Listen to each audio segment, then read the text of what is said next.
ನಿರ್ದೋಷಮತ್ತಹಿಲೈಃ ಸುವಾಕ್ಯೈಃ ಅಶೋದ್ಭವಾದಿತಮಶೇಷವಿಶೇಷತೋ ವಂದ್ಯಂ ಸನ್ನಾಮ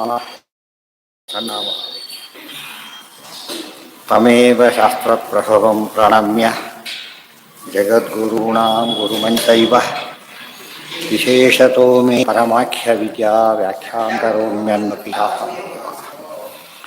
ಓಂ ಓಂ ಅಥಾತೋ ಮಹೇಜ್ಞಾಸ ಗೊತ್ತಾಯ್ತು.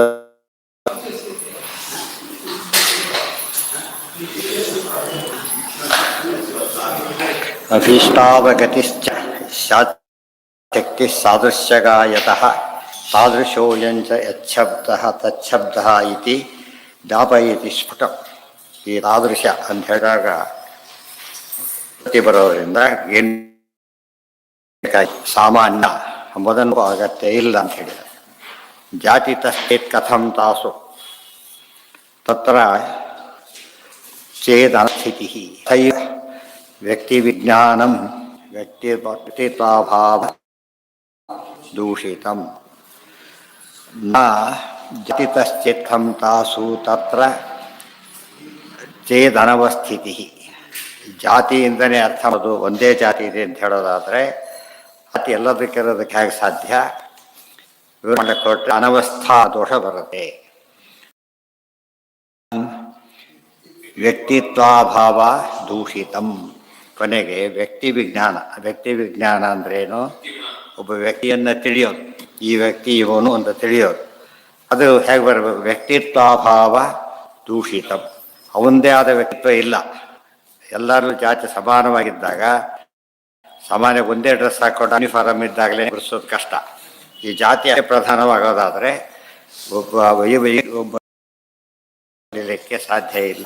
ಅದರಿಂದ ವ್ಯಕ್ತಿತ್ವಾಭಾವ ರೂಪ ದೋಷವನ್ನು ಹೇಳಬೇಕಾಗುತ್ತೆ. ವ್ಯಕ್ತಿತ್ವಾಭಾವ ದೂಷಿತಂ ಯದಿ ತಚ್ಚಾಸ್ತಿ ತಸ್ಯಾಪಿ ವಿಶೇಷೇಷು ಅನವಸ್ಥಿಃ ಕಥಂ ಸ್ವರೂಪತ್ವಮಪಿ ಜ್ಞಾಯತೆ ಅನುಗತಂ ಯದಿ ತಚ್ಚ ಅಸ್ತಿ ತಸ್ಯಾಪಿ ವಿಶೇಷೇಷು ಅನವಸ್ಥಿತಿ. ಮತ್ತೆ ಕೊನೆಗೆ ಏನು ಮಾಡಬೇಕು? ಒಬ್ಬ ವ್ಯಕ್ತಿಯನ್ನು ಗುರುತಿಸಬೇಕು ಅಂತ ಹೊರಟಾಗ ಅದಕ್ಕೊಂದು ಕಾರಣ ಹೇಳ್ತಾ ಹೊರಟ್ರೆ ಮತ್ತೆ ಅನವಸ್ಥಾ ದೋಷ ತಪ್ಪಿದ್ದಲ್ಲ. ಹೌದು, ಬೇಗ ಬರುತ್ತೆ. ಅದೇ ಹೇಳ್ತಾರೆ, ಕಥಂ ಸ್ವರೂಪತ್ವಮಪಿ ಜ್ಞಾಯತೆ ಅನುಗತಂ ಯದಿ. ಈ ಎಲ್ಲದಕ್ಕೂ ಅನುಗತವಾದ ಜಾತಿ ಅಂತಿದ್ದಿದ್ರೆ ಅವನು ಸ್ವರೂಪ ಅಂತ ಹೇಳೋದು ಹೇಗಾಗಿದ್ರೆ, ಒಬ್ಬ ವ್ಯಕ್ತಿಯನ್ನು ಸ್ವರೂಪ ಇವನು ಅಂತ ಹೇಳೋದು ಹೇಗೆ ಸಾಧ್ಯ ಇಲ್ಲ. ಆದ್ದರಿಂದ ಇದು ನೈಯಾಯಿಕ ದೊಡ್ಡ ಪ್ರಕ್ರಿಯೆ. ಸಮವಾಯ, ಜಾತಿ ಬದಲಾವಣೆಗಳೆಲ್ಲ ಇಟ್ಕೊಂಡಿದ್ದಾರೆ. ಅದನ್ನೆಲ್ಲ ಖಂಡನೆ ಪ್ರತ್ಯೇಕ ಖಂಡನೆ ಮಾಡ್ತಾ ಇದ್ದಾರೆ.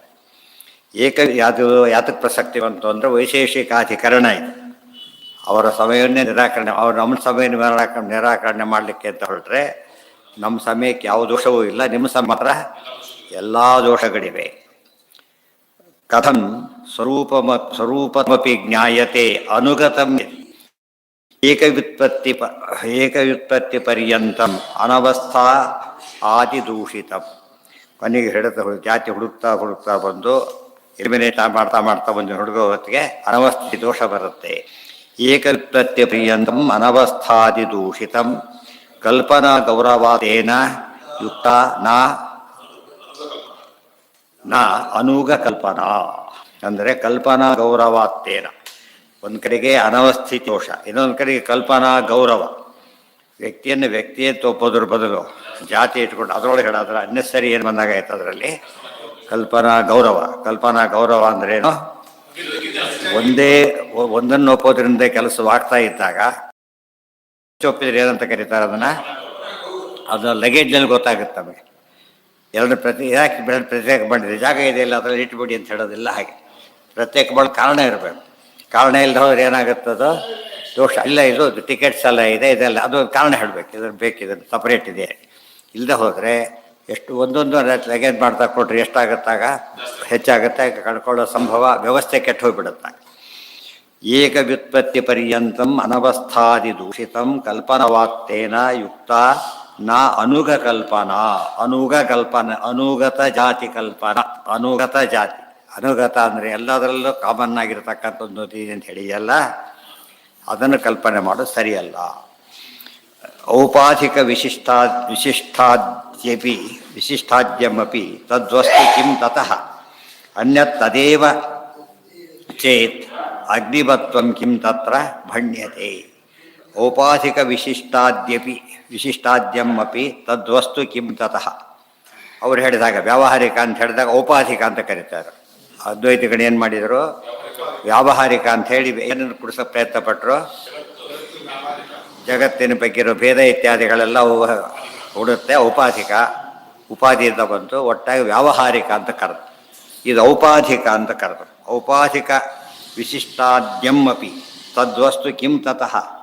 ಔಪಾಧಿಕ ವಿಶಿಷ್ಟತ್ವಾದಿ ಇದ್ರೂ ಕೂಡ ವಸ್ತು ಕೊನೆಗೇನಾಯಿತು, ಸಾಮಾನ್ಯ ಪ್ರಧಾನವಾದರೆ ವಸ್ತುವಿಗೆ ತನ್ನದೇ ಆದ ಐಡೆಂಟಿಟಿ ಉಳಿಯೋದಿಲ್ಲ. ಎರಡೂ ಒಂದೇನೆ. ಅದು ಔಪಾಧಿಕ ಅಂತ ಉಪಾಧಿ ಅಷ್ಟೇ ಇವರು ಹೇಳಿದರೆ, ವ್ಯಾವಹಾರಿಕ ಅಂತ ಹೇಳ್ತಾ ಅದು ಸುಳ್ಳು ಅಂತ ಹೇಳಬೇಕು. ಅವರು ಅದನ್ನು ಸುಳ್ಳು ಅಂತ ಹೇಳೋದಿಲ್ಲ. ಅವ್ರ ಪ್ರಕಾರ ಔಪಾಧಿಕ ಅಂದರೆ ವ್ಯಾವಹಾರಿಕ ಅಂದರೆ ಸುಳ್ಳು ಅಂತ ಇವರು ಆ ಅರ್ಥಲ್ಲಿ ಹೇಳೋದಿಲ್ಲ. ಆದರೆ ಸರಿಯಲ್ಲ. ಒಟ್ಟಿನ ಮೇಲೆ ತಪ್ಪುತ್ರನೇ, ಎರಡೂ ತಪ್ಪುತ್ರ ಆದರೂ ಕೂಡ ತಪ್ಪಿಗೆ ಕಾರಣ ಬೇರೆ ಬೇರೆ. ಅರ್ಥ ಆಯ್ತಾ? ಹಾಂ, ಇಬ್ಬರಿಗೂ ಮೇಲಿಗೆ ಬಂದಿದೆ. ಒಬ್ಬರು ವೃದ್ಧಿ ಬಂದಿದೆ, ಒಬ್ರು ಸೂತ್ರ ಬಂದಿದೆ. ಏನು ಮಾಡ್ತೀರಿ ಈಗ? ಏನು ಮಾಡಬೇಕಾಗ? ಇಬ್ಬರು ಮಡಿಗೆ ಬರೋದು, ಇಬ್ಬರು ಮಡಿಗೆ ಸಾಧ್ಯ ಇಲ್ಲ. ಆದರೆ ಒಂದು ವ್ಯತ್ಯಾಸ ಇದೆ ಅಷ್ಟೇ. ತಾತ್ಕಾಲಿಕವಾಗಿ ಒಳ ಪ್ರವೇಶ ಮಾಡೋಷ್ಟು ಅವಕಾಶ ಇದೆ, ಇದು ಬರೋದಿಲ್ಲ. ಅಂದರೆ ಒಟ್ಟಿನ ಮೇಲೆ ಅದರಲ್ಲೂ ತಾರತಮ್ಯ ಇದೆ, ದೋಷಗಳಲ್ಲೂ ತಾರತಮ್ಯ ಇರೋದ್ರಿಂದ ಅವ್ರಿಗೆ ಹೇಳೋ ದೋಷ ಇನ್ನೂ ದೊಡ್ಡ ದೋಷ, ಇವ್ರಿಗೆ ಹೇಳೋದು ಅದಕ್ಕಿಂತ ಕಡಿಮೆ ದೋಷ. ಅದು ದೋಷನೇ ಔಪಾಧಿಕ.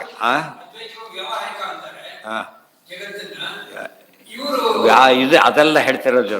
ವ್ಯಕ್ತಿಗತವಾದ ಭೇದವನ್ನು ಗುರುತಿಸಲಿಕ್ಕೆ ಏನು ಉಪಾಯ ಮಾಡಬೇಕು ಅಂದರೆ ಉಪಾಧಿನೇ ಕಾರಣ ಮಾಡ್ಕೋಬೇಕಂತ. ವ್ಯಕ್ತಿಗತ ಅದು ಬೇರೆ, ಇದು ಬೇರೆ. ಅಂದರೆ ಭೇದ ನಿರ್ವಹಣೆ ಮಾಡಬೇಕೀಗ. ಭೇದ ನಿರ್ವಾಹಕ ವ್ಯಾವಹಾರಿಕ ಅಂತ ಒಟ್ಟು ಕಾನ್ಸೆಪ್ಟಲ್ಲಿ ಒಂದು ಸಾಮ್ಯ ಇದೆ. ಭೇದ ನಿರ್ವಹಣೆ ಮಾಡಬೇಕು. ಭೇದ ನಿರ್ವಹಣೆ ಮಾಡೋಕ್ಕೆ ಹೋದರೆ ಆ ಭೇದ ಹೋಗಿಬಿಡುತ್ತೆ. ಅದಕ್ಕೆ ಹೆಸರೇನಿಟ್ಟರು ವ್ಯಾವಹಾರಿಕ ಭೇದ ಹೆಸರಿಟ್ಟು. ಅಂದರೆ ಸುಳ್ಳಿಗೆ ಒಂದು ಡೀಸೆಂಟ್ ಹೆಸರು ಇಟ್ಟಾಗಾಯ್ತು ಅಷ್ಟೆ. ಆದರೆ ಇವರೇನು ಮಾಡ್ತಾರೆ, ಇವ್ರ ವ್ಯಕ್ತಿಗತವಾದ ಸಾಮಾನ್ಯವನ್ನು ಹೊರತುಪಡಿಸಿ ವ್ಯಕ್ತಿನ ಗುರುತಿಸ್ಬೇಕಾದ್ರೆ ಉಪಾಧಿಯಿಂದ ಮಾಡಿದ್ರಾಯ್ತು ಅಂತ ಹೇಳ್ತಾರೆ. ಅದು ಬರೋದಿಲ್ಲ. ಅನ್ಯತ್ ತದೇವ ಚೇದ್ ಅಗ್ನಿಮತ್ವಂ ಕಿಂತತ್ರ ಫಣ್ಯತೆ. ಹಾಗಿದ್ದರೆ ಧೂಮವತ್ವ ಇರೋದು ಅದರಲ್ಲೇ, ಅಗ್ನಿಮತ್ವ ಇರೋದು ಅದರಲ್ಲೇ. ಯಾವುದರಲ್ಲಿ? ಪರ್ವತದಲ್ಲಿ. ಎರಡೂ ಸಾಮಾನ್ಯ ಅಂತ ಹೇಳಿದಾಗ ಎಲ್ಲೋ ಅಗ್ನಿ ಇರೋದು ಇಲ್ಲೂ ಅಗ್ನಿ ಇದೆ ಅಂತ ಆಯ್ತಲ್ಲ. ಆದ್ದರಿಂದ ಏನು ಗುರುತಿಸಾಗಾಯ್ತು? ಈಗ ಏನು ಗುರುತಿಸೋಕ್ಕೆ ಸಾಧ್ಯವಾಗಲೇ ಇಲ್ಲ. ಅಗ್ನಿ ಸಂಯೋಗ ಮಾತ್ರ ಚೇತ್ ಭವೇತ್ ತತ್ ಸಿದ್ಧ ಸಾಧನ. ಬರೀ ಅಗ್ನಿ ಸಂಯೋಗ ಮಾತ್ರ ಹೇಳ್ತೇವೆ ಅಂತ ಹೇಳಿದರೆ ಸಾಲದು. ಅಗ್ನಿ ಇದೆ ಅಂತ ಹೇಳೋದು ಬೇರೆ, ಅಗ್ನಿ ಸಂಯೋಗ ಬೇರೆ. ಭೂಧರಸ್ಯ ಅಗ್ನಿ ಸಂಯೋಗೋ ಯದಿ ಷಷ್ಠ್ಯರ್ಥ ಏವಕಃ. ಭೂಧರಸ್ಯ ಅಗ್ನಿ ಸಂಯೋಗ ಯದಿ ಷಷ್ಠ್ಯರ್ಥ ಏವಕಃ. ಇಲ್ಲಿ ಭೂಧರಕ್ಕೆ ಅಗ್ನಿ ಸ್ಪರ್ಶೆ ಇದೆ. ಭೂಧರ ಭೂಧರ ಎಲ್ಲಿ ಬಂದಿದೆ? ಅದು ವಿಷ್ಣು ಸಹಸ್ರನಾಮ ಜೊತೆಗೆ ಮಂಗಳಾಷ್ಟಕದಲ್ಲಿ ಏನು ಹೇಳಿದೆ? ಇತ್ಯಾದಾಭೂಧರಾಶ್ಚ ಮೇ ಶ್ರೀವೇರು ಹಿಮೋಶ್ಚ ಮಂದರಗಿರಿ ಬಂದಿದೆಯಲ್ಲ, ಅದ್ರಲ್ಲಿ ಬಂದಿದೆ. ಭೂಮಿಯನ್ನು ಧರಿಸಿರೋದು ಅಂತ ಅದಕ್ಕೆ ವಿಶೇಷ ಅಂಶ. ಅದು ಸಾಮಾನ್ಯವಾಗಿ ನೋಡೋದಕ್ಕೆ ಏನು ಅನಿಸುತ್ತೆ ನಮಗೆ? ಭೂಮಿ ಮೇಲೆ ಬೆಟ್ಟಗಳಿವೆ, ಹೊತ್ತಾನೆ ಭೂಮಿಗಳ ಮೇಲೆ ಬೆಟ್ಟಗಳಿವೆ. ಸೊ ಯಾವುದನ್ನು ಯಾವ್ದು ಧರಿಸಿದೆ ಅಂತ ಆಯ್ತು ಈಗ? ಆದರೆ ಆ್ಯಕ್ಚುಲಿ ಅಲ್ಲ, ಬೆಟ್ಟಗಳು ಭೂಮಿನ ಧರಿಸಿದೆ. ಅರ್ಥ ಆಯ್ತಾ?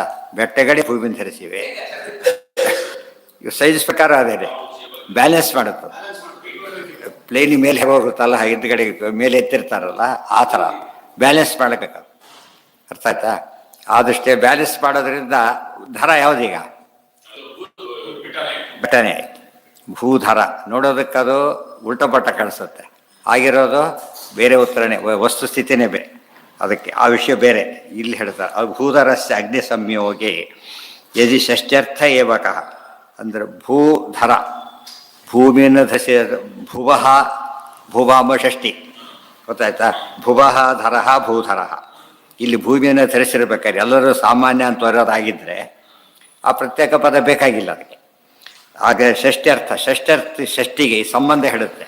ಭೂಮಿಯನ್ನು ಧರಿಸಿದವು ಅಂತ ಹೇಳಬೇಕಾದ್ರೆ ಕಾರಣ ಏನಿದೆ? ಕಾರಣನೇ ಅಲ್ವಲ್ಲ. ತತ್ಪುರುಷ. ಈ ರೀತಿ ಯಾವುದೇ ಒಂದು ವಿಭಕ್ತಿಯನ್ನು ಬೇರೆ ಮಾಡಿ ರಾಜ್ಞ ಪುರುಷ ರಾಜಪುರುಷ ಹೀಗೆಲ್ಲ ಹೇಳಿದಾಗ ಏನಾಗುತ್ತದ ತತ್ಪುರುಷ ಸಮಾಸ. ಅದು ಷಷ್ಠಿ ಷಷ್ಠಿ ತತ್ಪುರುಷ, ಚತುರ್ಥಿ ಹಾಗೆಲ್ಲ ಹೇಳ್ಬೋದು. ಆದರೆ ಅದು ಉತ್ತರ ಆಗಲಿಲ್ಲ. ಸಮವಾಯೋ ಯದಿ ಮತ್ತೊಂದು ಅರ್ಥ, ಒಂದಕ್ಕೊಂದು ಕನ್ಫ್ಯೂಷನ್. ಈಗ ಸಮವಾಯ ಸೇರಿಸೋದು, ಅಲ್ಲಿ ಪ್ರಶ್ನೆ ಕೇಳಿದ ತಕ್ಷಣ ಅಜ್ಞಾನ ಅನ್ನೋದು, ಅಜ್ಞಾನ ಕಾರಣ ಅಂದ ತಕ್ಷಣ ಉಪಾಧಿ ಹೇಳೋದು, ಉಪಾಧಿ ಕಾರಣ ಅಂದ ತಕ್ಷಣ ಅಜ್ಞಾನ ಹೇಳೋದು, ಈ ರೀತಿ ಹೇಳ್ತಾರಲ್ಲ ಇವರು ಆ ರೀತಿ ಶುರು ಮಾಡಿದ್ರು. ಸಮವಾಯು ಅದನ್ನು ಪ್ರೂವ್ ಆಗಲೇ ಒಪ್ಪಿಲ್ಲ ಈಗಾಗಲೇ, ಸಮವಾಯ ನಿರಾಕರಣೆ ಮಾಡಿ ಆಗಿದೆ ಈಗಾಗಲೇ. ಸಮವಾಯೋ ಯದಿ ಹ್ಯಸ್ಯ ಚೈಕತ್ವಾತ್ ಸಿದ್ಧ ಸಾಧನ. ಹಾಗಿದ್ದರೆ ಸಮವಾಯ ಎಂಬುದು ಒಂದೇ ಅಂತ ಒಪ್ಕೊಂಡಿದ್ದೀರಿ, ಆದರೆ ಮತ್ತೆ ಸಿದ್ಧ ಸಾಧನ ದೋಷ ಬಂತೆ ಹೊರತು ಏನಾಗಲಿಲ್ಲ, ಹೊಸ ಸಾಧನೆ ಮಾಡಿದಾಗ ಆಗಲಿಲ್ಲ. ನೀವು ಸಾಧನೆ ಮಾಡ್ಲಿಕ್ಕೆ ಹೊರಟಿರೋದೊಂದು, ಸಾಧಿತವಾಗಿರೋದು ಯಾವುದೋ ನಾನು ಸಿದ್ಧವಾಗಿರೋದೆ, ಏನು ಉಪಯೋಗ ಆಗಲಿಲ್ಲ. ಯದ್ಯಸ್ಯ ಔಪಾಧಿಕೋ ಭೇದ ಕುತ ಏಕತ್ವಮಿಷ್ಯತೆ. ಇದಕ್ಕೆ ಔಪಾಧಿಕ ಭೇದ ಅಂತ ಹೇಳೋದಾದರೆ ಏಕತ್ವ ಎಲ್ಲಿಂದ ಬಂತಾಗಿದೆ? ಎಲ್ಲ ಏಕ ಅಂತ ಕರಿತೀಯಲ್ಲ, ಒಂದೇ ಇದೆ ಅಂಥೇಳಿ, ಅದಕ್ಕೆ ಅರ್ಥ ಇಲ್ಲ. ಭೇದ ಬಂದಿದೆ ಅಂದಮೇಲೆ ಒಂದೇ ಅಲ್ಲ ಅಂತಾಯಿತು. ಭೇದ ಬಂದಿಲ್ಲ ಅಂತ ಹೇಳಿದ್ರೆ ಅದಿಲ್ಲ ಅಂದರೆ ಭೇದ ಬಂದಿಲ್ಲ ಅಂತ ಅರ್ಥ ಆಯಿತು. ಈಗ ಏನು ಅವ್ರು ಭೇದ ಒಪ್ತಾರೆ, ಯಾರೋ ಇವರು ವಿಶ್ವ ತಾತ್ಪರ್ಯ, ಅಭೇದನ ಸಾಧಿಸ್ಲಿಕ್ಕೆ ಅವ್ರು ಟ್ರೈ ಮಾಡ್ತಾರೆ, ಭೇದ ಸಾಧಿಸ್ಲಿಕ್ಕೆ ಇವ್ರು ಟ್ರೈ ಮಾಡ್ತಾರೆ. ಅರ್ಥ ಆಯ್ತಾ? ಭೇದ ಒಪ್ಕೊಂಡಿದ್ದಾರೆ, ಪ್ರೂವ್ ಮಾಡೋಕ್ಕೆ ಬರ್ತಾ ಇಲ್ಲ. ಅವ್ರು ಅಭೇದ ಒಪ್ಕೊಂಡಿದ್ದಾರೆ, ಪ್ರೂವ್ ಮಾಡೋಕ್ಕೆ ಕಷ್ಟ ಆಗ್ತಾ ಇದೆ. ವಿಶೇಷ ಒಪ್ಕೊಂಡ್ರೆ ಏನಾಗ್ತಿತ್ತು, ಭೇದ ಒಪ್ಪೋಕ್ಕೆ ಭಾಳ ಸುಲಭ ಆಗ್ತಾಯಿತ್ತು. ವಿಶೇಷ ಒಪ್ಪದೇನೆ ಸಮವಾಯ, ಈ ಜಾತಿ, ಇದೆಲ್ಲ ಜಾತಿ ಅಂದರೆ ಈ ಬ್ರಾಹ್ಮಣಾದಿ ಜಾತಿಗಳಲ್ಲ, ಸಾಮಾನ್ಯ ಅನ್ನೋ ಜಾತಿ, ಇದನ್ನೆಲ್ಲ ಒಪ್ಕೊಂಡು ಹೆಚ್ಚು ಸಮಸ್ಯೆ ಮಾಡ್ಕೋತಾ ಇದ್ದಾರೆ. ಅನಿರ್ವಾಚ್ಯಂ ಹಿ ತೇನ ಇಷ್ಟಂ. ಅವ್ರು ಅನಿರ್ವಾಚ್ಯ ಅಂತ ಕರೆ ಹಾಗಿಲ್ಲ ಅವರು. ಯಾತಕ್ಕೆ? ಇವರು ಮಾಯಾವಾದಿಗಳಲ್ಲ. ಇವರು ಅನಿರ್ವಾಚನೆಯ ಪದ ಉಪಯೋಗಿಸೋದು ಯಾರು? ಮಾಯಾವಾದಿಗಳು. ಮಾಯಾವಾದಿಗಳಲ್ಲ, ಆದ್ದರಿಂದ ಆ ಪದ ಹೇಳಬಾರ್ದು. ಅನಿರ್ವಾಚನೆಯ ಪದ ನಾವು ಉಪಯೋಗಿಸ್ತೇವೆ, ಅದಕ್ಕೆ ಅರ್ಥ ಬೇರೆ. ಅವ್ರ ಪ್ರಕಾರ ಅನಿರ್ವಾಚ್ಯ ಅಂದ್ರೇನು? ಸುಳ್ಳು ಅಂತ ಅರ್ಥ, ಮಿಥ್ಯಾ ಅಂತ ಅರ್ಥ. ಆ ಅರ್ಥದಲ್ಲಿ ಅವರೊಬ್ಬರೇ ಉಪಯೋಗಿಸೋದು. ಇದು ಅದಕ್ಕೆ ಇವರು ತಯಾರಿಲ್ಲ. ಯಾರು ಒಪ್ತಾರೆ? ಭೇದನೂ ಸತ್ಯ ಅಂತ ಒಪ್ತಾರೆ, ವೇದನೂ ಒಪ್ತಾರೆ, ದೇವರನ್ನು ಒಪ್ತಾರೆ. ಅದು ದೇವರು ಭಾರಿ ಲಿಮಿಟೆಡ್ ಸೆನ್ಸಲ್ಲಿ ದೇವರನ್ನು ಒಪ್ತಾರೆ. ಹಾಂ, ಸೆಕೆಂಡರಿ ಇಂಪಾರ್ಟೆನ್ಸ್ ಅದಕ್ಕೆ. ಹೌದೌದು, ಆಚಾರ್ಯ ಹೇಳಿದ್ದೆಲ್ಲ ಎಕ್ಸ್ಪ್ಲೈನ್ ಎಲ್ಲ ಸೇರಿಸಿದ್ರು. ಆಚಾರ್ಯ ಒಂದೇ ಕಡೆ ಎಲ್ಲ ಹೇಳೋದಿಲ್ಲ, ಎಲ್ಲ ಕಡೆ. ಅದಕ್ಕೆ ಹೇಳ್ತಾರೆ ವಿಕ್ಷಿಪ್ತ ಸಂಗ್ರಹಾತ್ ಕ್ವಾಪಿ.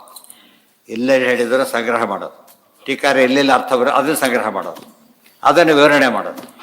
ಅವಾಗೇನಾಗುತ್ತೆ, ಸಂಗ್ರಹ ಮಾಡೋದು ಸುಲಭದ ಕೆಲಸ ಅಲ್ಲ. ಮತ್ತು ಸಂಗ್ರಹ ಮಾಡೋದು ಸುಲಭದ ಕೆಲಸ. ಮಕ್ಕಳಿಗೆ ಸೇರಿಸ್ಕೊಳ್ಳೋಕೆ ಬರಲ್ಲ, ಆದ್ದರಿಂದ ಕಲಿಸಿ ಹಾಕ್ಬಿಡ್ತಾರೆ. ಹೌದು, ಅವ್ರು ಸೇರಿಸ್ಕೊಳ್ಳೋಕೆ ಯಾವುದೋ ಸೇರಿಸ್ಕೊಂಡ್ಬಿಟ್ಟು ತಿನ್ನಕ್ಕೆ ಬರದಂತೆ ಮಾಡ್ಕೊಂಡ್ಬಿಡ್ತಾರೆ.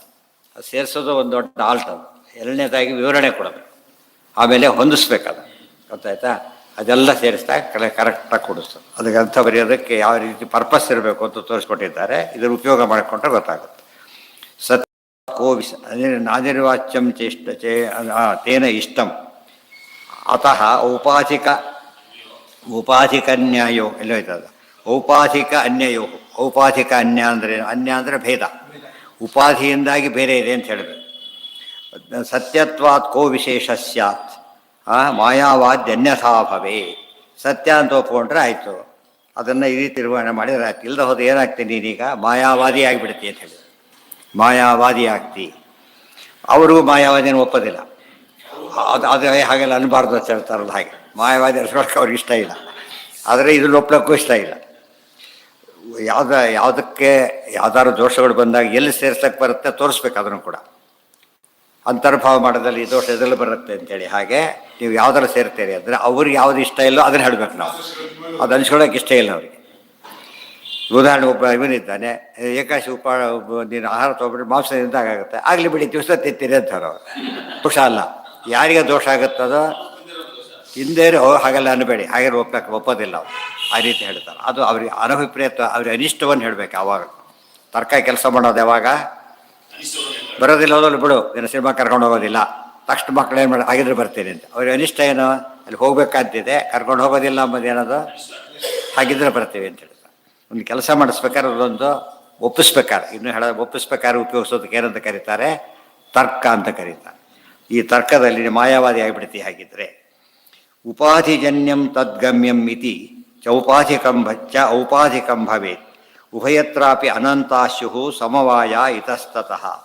ಉಪಾಧಿಜನ್ಯವಾದದ್ದು ಅದರಿಂದ ಗೊತ್ತಾಗುತ್ತೆ ಅಂತ ಹೇಳ್ತಾರೆ. ಅವರು ಉಪಾಧಿ ತಂದು ಅಜ್ಞಾನ ತಂದರು, ಇವರು ಉಪಾಧಿ ತಂದು ಸಮವಾಯ ಇತ್ಯಾದಿ ತಂದರು. ಎರಡೂ ಅಷ್ಟೇ. ಉಭಯತ್ರಾಪಿ ಅನಂತಾಶ್ಯು ಸಮವಾಯ ಇತಸ್ತತಃ. ನೀನು ಒಂದು ಸಮಯ ಒಪ್ಪಿಕೊಂಡು ಹೋಗಿ ಎಷ್ಟು ಸಮಯ ಒಪ್ಪಿಕೋಬೇಕಾಯ್ತು? ಈಗ ಅನಂತ ಸಮಯ ಒಪ್ಪಿಕೋಬೇಕಾಯ್ತು. ಅವರು ಕೂಡ ಏನಾಯ್ತು? ಮೊದಲು ಆತ್ಮಾಶ್ರಯ, ಎರಡನೇದು ಅನ್ಯೋನ್ಯಾಶ್ರಯ, ಮೂರನೇದು ಚಕ್ರಕಾಶ್ರಯ, ನಾಲ್ಕನೇದು ಅನವಸ್ಥ. ಈಗ ಅದೊಂದು ದೋಷಗಳ ಪರಂಪರೆನೇ ಬಂದುಬಿಡುತ್ತೆ. ಭಿನ್ನತ್ವಂ ತ್ವೇವ ಚೈವ ಚೇಷ್ವಸ್ತಿ ಕೋ ವಿಶೇಷ ಉಪಾಧಿಗೆ. ಇಲ್ಲ, ಭಿನ್ನತ್ವ ಅದರಲ್ಲೇ ಇದೆ ಅಂತೇಳಿ ಉಪಾಧಿ ಯಾಕೆ ಒಪ್ಕೋಬೇಕಾಗಿದೆ? ಎ ಬಿ ಇದ್ದಾರೆ, ಎ ಮತ್ತು ಬಿಗಳು ಇಬ್ಬರು ಏನಾಗಿದ್ದಾರೆ? ಬೇರೆ ಬೇರೆ ಆಗಿದ್ದಾರೆ. ಬೇರೆ ಆಗಲಿಕ್ಕೆ ಏನೇ ಕಾರಣ ಕೊಡಬೇಕಾಗಿಲ್ಲ. ಎ ಆಗಿರೋದೇ ಕಾರಣ, ಬಿ ಆಗಿರೋದೇ ಕಾರಣ. ಉಪಾಧಿ ಯಾಕೆ ಒಪ್ಪಬೇಕಿದ್ದಕ್ಕೆ? ಈಗ ಯಾವ ಉಪಾಧಿನೂ ಅದಕ್ಕಿಲ್ಲ. ಯಾವ ಉಪಾಧಿ ಕೂಡ ಅವರ ಭೇದವನ್ನು ಅಲಗಲಿಕ್ಕೆ ಸಾಧ್ಯ ಇಲ್ಲ, ಮತ್ತು ಐಕ್ಯವನ್ನು ಸಾಧಿಸೋಕ್ಕೂ ಸಾಧ್ಯ ಇಲ್ಲ. ಅಂದಮೇಲೆ ಮಧ್ಯೆ ತರಬೇಕಾದಕ್ಕಿದ್ದನ ಉಪಾಧಿ ಹೇಗೆ ಸೃಷ್ಟಿ ಮಾಡೋದಿಲ್ಲ ಅಂತ ಹೇಳಿದ್ರು. ಉಪಾಧಿ ಇದರಿಂದ ಏನು ಮಾಡೋಕ್ಕೆ ಸಾಧ್ಯ ಇಲ್ಲ. ಉಪಾಧಿ ಒಪ್ಕೊಂಡು ಕೂಡ ಉಪಯೋಗ ಆಗಲಿಲ್ಲ. ಅದು ಕಡಿಮೆ ಮಾಡಲಿಕ್ಕೆ ಏನು ಕೂತಿದೆ? ಜಾತಿಯನ್ನು ಆಟ ಕೂತಿದೆ. ಅವಿದ್ಯಮಾನ ಏವಾನ್ಯ ಸಮವಾಯೋ ಅಧಿಗಮ್ಯತೆ. ಆದ್ದರಿಂದ ಭಿನ್ನತ್ವಂಚೈವ ತೇಷ್ವಸ್ತಿ ಕೋ ವಿಶೇಷ ಉಪಾಧಿ. ಉಪಾಧಿ ಒಪ್ಪಡಿ ಏನು ಉಪಯೋಗ ಆಯ್ತು ನಿನಗೀಗ? ವಿದ್ಯಮಾನ ಏವಾನ್ಯ ಸಮವಾಯೋ ಅಧಿಗಮ್ಯತೆ. ಆದ್ದರಿಂದ ಇಲ್ಲದೇ ಇರತಕ್ಕಂಥ ಸಮವಾಯ ಒಪ್ಪಿ ಇರೋ ಭೇದ ಒಪ್ಪಿದ್ರೆ ಸಾಕಪ್ಪ. ಇಲ್ಲದೇ ಇರೋ ಸಮವಾಯ ಒಪ್ಪೋದಕ್ಕಿಂತ ಅದನ್ನು ಒಪ್ಪಿ ಆಮೇಲೆ ಭೇದ ಒಪ್ಪೋದಕ್ಕಿಂತ ಡೈರೆಕ್ಟ್ ಏನು ಒಪ್ಪಿದರೆ ವಾಸಿ, ಭೇದ ಒಪ್ಪಿದರೆ ಆಗೋಯ್ತು. ಉಪಾಧಿನ ತದ್ಗಮಕಂ ಅನುಮಾನಂ ನಮಾ ಭವೇತ್. ಏವಮೇವ ಅಸತಃ ಸತ್ತಾ ಸಮವಾಯೋ ಜನಿರ್ಮತ. ಉಪಾಧಿನ ತದ್ಗಮಕಂ ಅನುಮಾನಂ ನಮಾ ಭವೇತ್. ಉಪಾಧಿಯಿಂದ ಅದನ್ನು ತಿಳಿಸ್ಕೊಡ್ತಕ್ಕಂಥ ಅನುಮಾನವನ್ನು ಮಾನ ಭಯತ್. ಪ್ರಮಾಣ ಅಂತ ಕರೆಯೋಕ್ಕಾಗೋದಿಲ್ಲ. ಮಾ ಅಂದ್ರೇನು? ಪ್ರಮಾಣ. ಅನುಮಾನ ಅಂದರೆ ಯುಕ್ತಿ. ಯುಕ್ತಿಯನ್ನು ಪ್ರಮಾಣವಾಗಲಿಕ್ಕೆ ಸಾಧ್ಯ ಇಲ್ಲ. ಏಮೇವ ಅಸತಃ ಸಮವಾಯೋ ಜನಿರ್ಮತ. ಅಲ್ಲಿಗೆ ನಾಳೆ ದಿವಸ ಅದು ಮುಂದಿನವಾಗಿ ಒಂದೊಂದು ಆ ವಿಷಯ ಮುಗಿದಾಗ ಇನ್ನೊಂದು ವಿಷಯಕ್ಕೆ ಹೋಗಕ್ಕೆ ಅನುಕೂಲ.